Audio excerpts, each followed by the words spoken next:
MR. Jaipuria ने अत्यंत भव्यता से मनाया 32वां फाउंडर्स डे। सेठ एम.आर. जयपुरिया स्कूल, विनीत खंड, गोमती नगर, लखनऊ के 32वें फाउंडर्स डे के दूसरे दिन का आयोजन एक रंगारंग उत्सव के रूप में संपन्न हुआ, जिसमें विज्ञान, साहित्य, कला और शिल्प की प्रदर्शनी का आयोजन किया गया।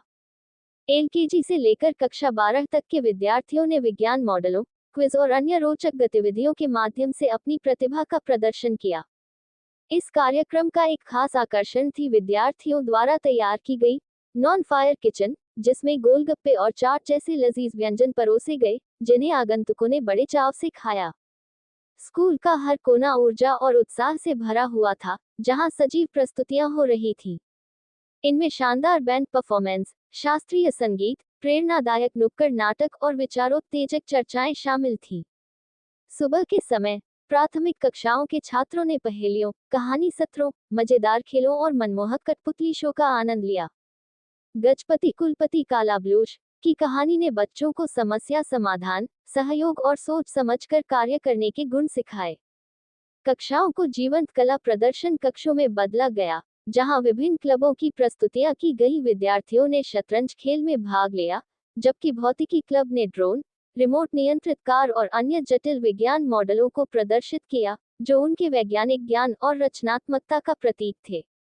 नुक्कड़ नाटकों ने सोशल मीडिया के दुष्प्रभाव, दैनिक कार्यों में व्यक्तिगत जिम्मेदारी के महत्व और ऑनलाइन धोखाधड़ी से बचने के उपाय जैसे विषयों पर प्रभावशाली संदेश दिए। सेठ एम.आर. जयपुरिया स्कूल गोमती नगर की प्रिंसिपल हूँ और हम लोग अपने स्कूल को स्कूल ऑफ कॉन्शियस ट्रांसफॉर्मेशन कहते हैं।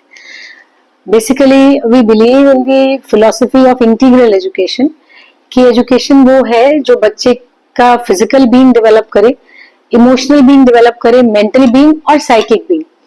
अब साइकिक बीइंग क्या है? जो आपके अंदर है, that is the psychic being, और एक्चुअली वही आपका रूलर है। तो कोई भी चीज, ज्ञान सब हमारे अंदर है, बाहर नहीं है।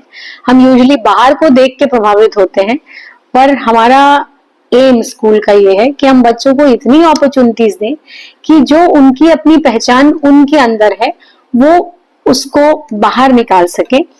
और इसीलिए हम इस समय फाउंडर्स डे करते हैं। तो फाउंडर्स डे में basically we have children who you know who can represent themselves in music, dance, art, then different forms of expression, debating, discussion, जितनी भी चीजें आप सोच सकते हैं, कलाएं, clay modelling, glass painting, fabric painting, chess, कुछ मेंटल एक्टिविटीज है, मैथमेटिक्स, कॉमर्स, इन सब क्लब्स की। तो वो जितनी एक्टिविटीज है इस समय उनका प्रेजेंटेशन है और वो 3 दिन तक हम लोग करते हैं। फर्स्ट डे yesterday, जिसमें सुधांशु त्रिवेदी जी चीफ गेस्ट थे। हम लोगों ने सीनियर स्कूल का कल्चरल इवेंट किया और साथ ही साथ एग्जीबिशन को डॉक्टर सुधांशु त्रिवेदी जी ने इनॉग्रेट किया। एंड आज और कल 22 और 23 को एग्जीबिशन है और ये एग्जीबिशन सुबह 11 बजे से लेकर के 3 बजे तक है। और उसके बाद फिर कल हमारा जूनियर स्कूल का कल्चरल इवेंट है शाम को फ्रॉम 3:30 to 7:30, जिसमें क्लासेस 3 से क्लास 5 के बच्चे हैं। वहां पर आप करीब 75 पीस का उनका ऑर्केस्ट्रा सुनेंगे। और हमारे स्कूल में बेसिकली जितनी चीजें हैं वो बच्चे को उसकी कॉन्शियसनेस लेवल रेज करने के लिए ही कराई जाती है। तो इसलिए हम लोगों ने हर चीज को स्पिरिचुअलिटी उसका आधार बनाया है, इंडियन कल्चर उसका आधार बनाया है। कोई भी चीज को हम अपने इंडियन कल्चर से डिसोसिएट नहीं करना चाहते। तो जितने डांस फॉर्म्स होंगे वो भी क्लासिकल डांसेस होंगे, Bharatanatyam, Kathak, folk dances India के, उस पे केंद्रित होंगे। और इस बार जो हम दिखा रहे हैं, हमारा प्रिंसिपल वसुधैव कुटुंबकम, जो चीज हम प्रमोट करते हैं वही चीज को हम लोगों ने डिफरेंट इवेंट्स के थ्रू फाउंडर्स डे में दिखाया है कल्चरल इवेंट में। Just a single question related with the activities. Nowadays, how much important are these types of activities? मतलब एजुकेशन से हटकर ये कितना इम्पोर्टेंट है बच्चों को आगे ग्रोन अप करने के लिए? क्योंकि आमतौर पर सारे स्कूल एक्टिविटीज पे समय फोकस हो रहे हैं, लेकिन क्या ग्रोथ होती है इससे और क्या एक अनुमान ऐसे शिक्षाविद के तौर पे आप समझते हैं? ये एजुकेशन से हटके नहीं है, इसलिए हमारे स्कूल में हम इसको एक्स्ट्रा करिकुलर नहीं कहते, को करिकुलर कहते हैं। हमारे लिए एजुकेशन इज ऑल एनकम्पसिंग, जिसमें physics, chemistry, geography, English, Hindi, इन सब का ज्ञान जरूरी है, पर इस सब के साथ साथ ऐसी अपॉर्चुनिटीज भी बच्चे को होनी चाहिए कि वो इस ज्ञान को प्रैक्टिकली अप्लाई कर सके। अगर आपने इंग्लिश भाषा को केवल किताब से सीखा और फिर उसके बाद आपके पास कोई ऐसी अपॉर्चुनिटी नहीं है जिसमें आप कुछ भी डिस्कशन करें या डिबेटिंग करें, तो आपकी भाषा भी उजागर नहीं हो सकती बहुत ज्यादा, और साथ ही साथ आपके विचारों और भाषा में सामंजस्य नहीं होगा, दोनों अलग अलग बॉक्स में रहेंगी।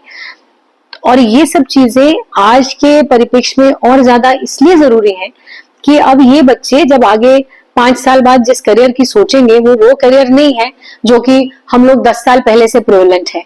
धीरे धीरे करियर के वर्ल्ड में, प्रोफेशन के वर्ल्ड में बहुत चेंजेस आते जा रहे हैं और हम नहीं जानते कि 5 साल के बाद किस तरीके के करियर्स होंगे।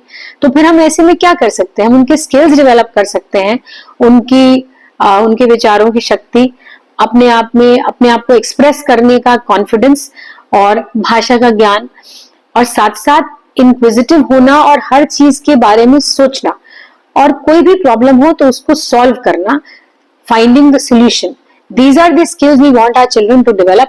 और साथ साथ बहुत इंपॉर्टेंट कि सबके साथ मिलकर चलना।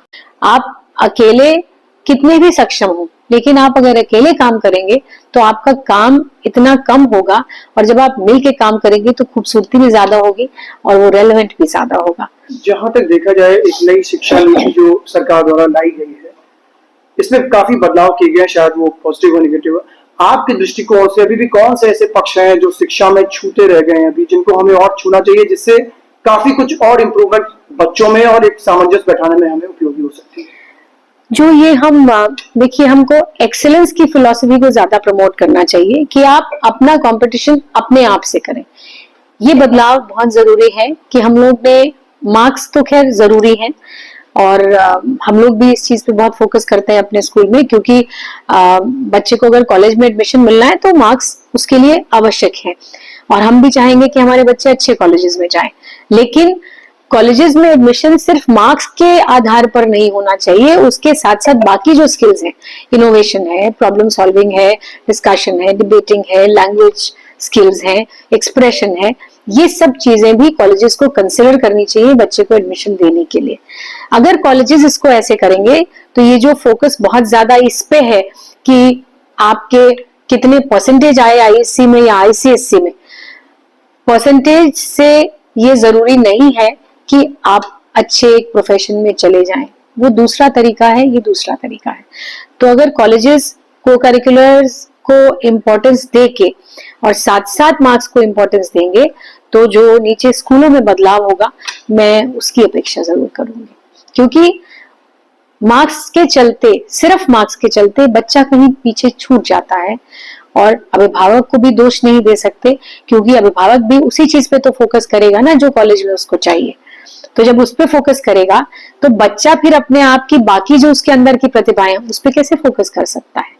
तो ये डाइकोटोमी तो नहीं क्रिएट की जा सकती, इसलिए वो बदलाव थोड़ा उच्च शिक्षा में अपने यहाँ पर सिलेक्शन प्रोसेसेस में लाना होगा, ताकि स्कूल्स उसको स्वीकार कर सकें, पेरेंट्स भी उसको स्वीकार कर सकें, और हम बच्चे को एक डिब्बे में ना बंद कर दें ये कह के कि अब तुमको इंजीनियरिंग की तैयारी करनी है और मेडिसिन की तैयारी करनी है।